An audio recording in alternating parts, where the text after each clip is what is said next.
Candace Owens has been very vocal about it. Yeah. You know, and I know there's probably a lot that you probably dislike about yes, Candace nobody Owens. Candace. Yeah. But I want to say this, though, and I hope she see this clip. Nothing would hurt me. First of all, I don't want to see nothing happen to my sister. Yes, she's a coon, but she's still a black woman. I don't want to see nothing happen to her. I just want to be clear. Anything happens to me, blame the Zionists. When I heard her say that Charlie Kirk was her best friend, my whole stomach turned. Because I don't know how a black woman has a racist for a best friend.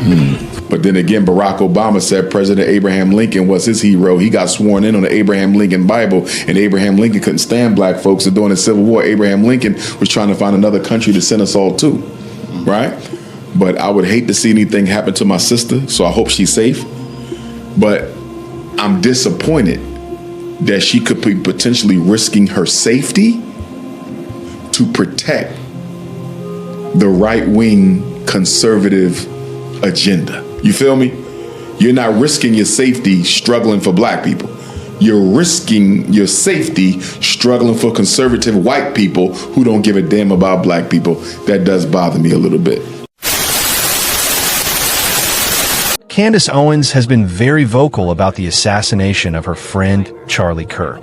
People think that is too risky for her because that political voyage is a life-risking one, as the case has always been for those who dared to speak truth to power, and especially those who dared criticize the Israeli government, the Jewish people, and their enormous control and influence over the American politics and social narratives.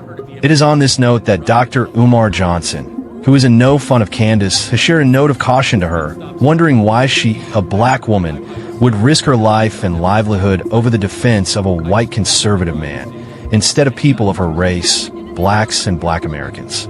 That is interesting. But before I continue, I kindly request that if today is your first time visiting my platform, I would like you to subscribe to my channel, like the video, hit the notification bell, and then comment. Now let's go and take a look at what Dr. Umar Johnson had to say to Candace Owens. Candace Owens has been very vocal about it. Yeah. You know, and I know there's probably a lot that you probably dislike about yes, Candace nobody Owens. Candace. Yeah. But I want to say this, though, and I hope she see this clip. Nothing would hurt me. First of all, I don't want to see nothing happen to my sister. Yes, she's a coon, but she's still a black woman. I don't want to see nothing happen to her. When I heard her say that Charlie Kirk was her best friend, my whole stomach turned. Because I don't know how a black woman has a racist for a best friend. But then again, Barack Obama said President Abraham Lincoln was his hero. He got sworn in on the Abraham Lincoln Bible, and Abraham Lincoln couldn't stand black folks. And during the Civil War, Abraham Lincoln was trying to find another country to send us all to, right? But I would hate to see anything happen to my sister, so I hope she's safe. But I'm disappointed that she could be potentially risking her safety to protect the right-wing conservative agenda. You feel me? You're not risking your safety struggling for black people. You're risking your safety struggling for conservative white people who don't give a damn about black people. That does bother me a little bit. But I want nothing but the best for her. I think one day Candace gonna wake up. She gonna wake up, get some locks, and come back over to the RBG. That'd be amazing. Speaking of Candace Owens, amazing. After his advice to Candace, Dr. Umar Johnson had this to say about the assassination of Charlie Kirk. Let's take a listen. A lot of people, when it comes to Charlie Kirk, are saying his reluctance to continue working with the pro-Israel movement. Oh, I believe Charlie Kirk was assassinated by Israeli operatives working within the United States government. I absolutely believe that. He was becoming too vocal about Israel's control over the United States of America. And I believe the white power structure and the Israeli operatives that run it, because let's be clear, America's infrastructure is very much dominated by Israelis. Very much dominated by Israelis. That's why everybody who gets elected president in this country has to go to Israel and put on the cap and pay respect. You have to bow down. They run this country. They run the government. They own the politicians. They own the infrastructure, the universities, Hollywood, the music companies. They run this country. Yeah, look, you're talking about other media companies. Look how tough Donald Trump is, right? He's supposed to be this maverick, right? Cowboy. Yeah. Why he never flexed like that with Israel? Do you realize Donald Trump has not went against a single thing yet that Netanyahu has done? Yeah. And you can't tell me he liked the Israelis, because guess what? I don't think he does. He's scared of them. Yeah. He saw what they did to Charlie Kirk, they can do to other people. They did it to John F. Kennedy. And it's a lot. I mean, you got Larry Ellison with TikTok. You got CNN. You got Paramount. You know, all the music companies. Yeah, it's just they influence the voice. You know, okay, well, this is what you're going to listen to, and this is what you're going to grow up watching, and this is how we're going to keep you controlled. Yep. Don't forget, the Federal Reserve is a privately owned bank. The Federal Reserve is made up of 13 conglomerates. And guess who run all 13 of those banks? It is not hard. It is not hard to know who runs the country. Yeah, it's the Jewish. So, you know, Netanyahu, as soon as Charlie Kirk passed, was the first one to announce his passing, to make a statement about his passing. They had a memorial for him. You know, they did everything right there. They did the same thing for Dr. King, even gave him a statue in D.C. And they the ones who killed him. The deep state took out Charlie Kirk. And now they even saying that the guy who they're trying to blame for the murder had nothing to do with it at all. So, that was Dr. Umar Johnson for you. What do you think? Do you agree with him? Leave your comments in the comments section below. I don't understand, like, the dignity of him tweeting that.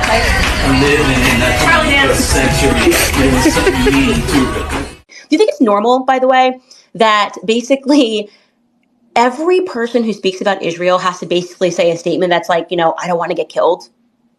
like literally, you start speaking about it, people are like, Candace, beef up your security. That's not fucking normal. Like, excuse my language, but like, that is not normal. Okay, it's not normal that people have to think about their security, because, and by the way, it's not normal that then the way that you get comfortable with it is you're like, well, you know, they shot JFK in an open car, so there's not, I mean, he's a sitting president. I mean, obviously my security doesn't really matter. If they want me, they're going to get me. That's not a normal thought process to have. We don't have that about any other country in the world, except for the one that, you know, took over ours. And that's the truth, okay? We are an occupied nation. And if it's going to take women, like, having to speak up and say that to make permission, like to give permission to men to do the same, then I'm happy to be the first person, okay? I just want to be clear. Anything happens to me, blame the Zionists. Like, 1000% blame the Zionists. Like let that be my parting word. I went ahead this week and sent around a life insurance policy of sorts, a package rather, to people that I trust, a package filled with text messages, emails, private communications, videos, and private legal documents. So if anything happens to me, you guys will know exactly who it is that has been making my life a living hell over the past couple of years. People that are trying to bankrupt me, trying to bankrupt me and my family, that are threatening us, to sue us. Everything that Kanye said was so real. Okay. I'm now at that point where you look back and you go, man, Kanye was right. He was really saying something about what it takes to leave, you know, to fight for custody of your own soul. Just leave me alone. Let me say what I believe and you say what you believe. Fight fair. Why do you always have to make this threat to bankrupt people? And I want you to know that those people, if anything happens to me, they have my explicit permission to release it all, detonate it all, expose all of these people in politics and in the movement who behave like this behind the scenes. It's necessary. And I highly recommend every single person that is out there that has a platform and is going through things and is scared, do the same. Send everything around to about 8 people that you trust. And I mean, I've ranged it. I sent it to journalists, text messages and screenshots to people ranging from Max Blumenthal to Andrew Tate. They won't know where it's coming from. It will be everywhere. One more thing rather explosively. 3 people who told me off record. 2 people who have this in a written communication from Charlie. One who is a Turning Point USA donor, and I would say very much one of the white knights in this. The very day before Charlie Kirk died, he expressed that he thought he was going to be killed.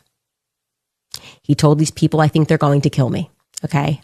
He did not express that to me. So I am telling you this based off the testimony of 3 people. And I am saying this because I hope that these people who I think are good will be inspired to come forward with that. Now, again, those conversations I had were off record. I honor that. If I say it's off record, it stays off record. But I'm hoping that watching what I am doing and feeling the energy that is rising across the world for people who want to know what the heck happened on 9/10, that, you know, they will be brave and they will say, yeah, Charlie did the day before he died think that he was going to be killed, and maybe tell us, who is they? Well, for once and for all, who is they? Who is the they that he thought were going to kill him? You got to just give up. It's going to come out. Whatever it is going to come out. You would have to, and I wouldn't put it past you, you'd have to get rid of all of us. You got like 7 billion people you've got to ethnically cleanse right now if you want us to just forget about the Charlie Kirk story. It's no one's forgetting it, okay? Not the ballistics guys on YouTube that we're all listening to. And no one's going to let this one go because, and by the way, that's your fault. I don't know whose sadistic idea it was to make this a public execution, but let me tell you where you made the mistake, okay? In 1963, when JFK was shot, people didn't watch it on TikTok. People mostly read about it, and then the feds lied about it, and they heard about it. But to be able to have us watch that live around the world, you traumatized all of us. And not in the way that you meant to. You meant to traumatize us, and maybe then make us fearful and scared. And yeah, that happened. Then you made us really angry. You wanted to traumatize us, and then to, on a dime, flip and look us in the face and go, how dare you ask questions? People are grieving. Yeah, we're grieving because you assassinated Charlie Kirk in front of the entire world. But you got our attention because you went after our attention. You wanted this for whatever sadistic reason. You wanted this to be a public execution, and that disturbs me. So you get what you get, okay? How many coincidences can one story have? How many internet searches are linked to Israel or DC and to the exact names and places involved in the Charlie Kirk assassination? How much of that do you have to see before you realize that this entire story is a hoax? Before you realize that one group of people, that one fake country is at the center of everything relating to the Charlie Kirk assassination, and that's Israel. That's who did this. That's who you're looking for if you're looking for the truth. And as you keep peeling back the layers of this onion, everything gets disturbingly close to Charlie Kirk. It becomes painfully obvious that that man was betrayed by people that were very close to him. The closest to him, in fact. Including his wife, Erica, who boasts her own massively deep ties to Israel, including Israeli stalking and propaganda campaigns run using geofencing. Erica Kirk's mother, Lori Fransby, sits on the board of a Christian geofencing group that's controlled by the Israeli Ministry of Foreign Affairs. It's called Superfeed Tech. Look into it yourself. It's a foreign for-profit organization that steals voter information. It steals personal data from American citizens. And there's another Israeli organization, much like Superfeed Tech, closely linked to Turning Point USA. Can you believe it? It's called the Havas Media Network, and we have their FARA registrations right here. Remember, these are the people that are helping Turning Point USA and a bunch of Israel First fake pastors spy on Christians on behalf of Israel, helping them harness your data and then turn it over to a hostile foreign regime so they can target you with pro-Israel propaganda, with goy slop. If you go to a TPUSA event, if you go to any number of TPUSA connected churches, especially across the southwestern United States, you're going to be spied on. And then you're going to be targeted with Israeli propaganda. If you went to Charlie Kirk's memorial service, it's already happening to you.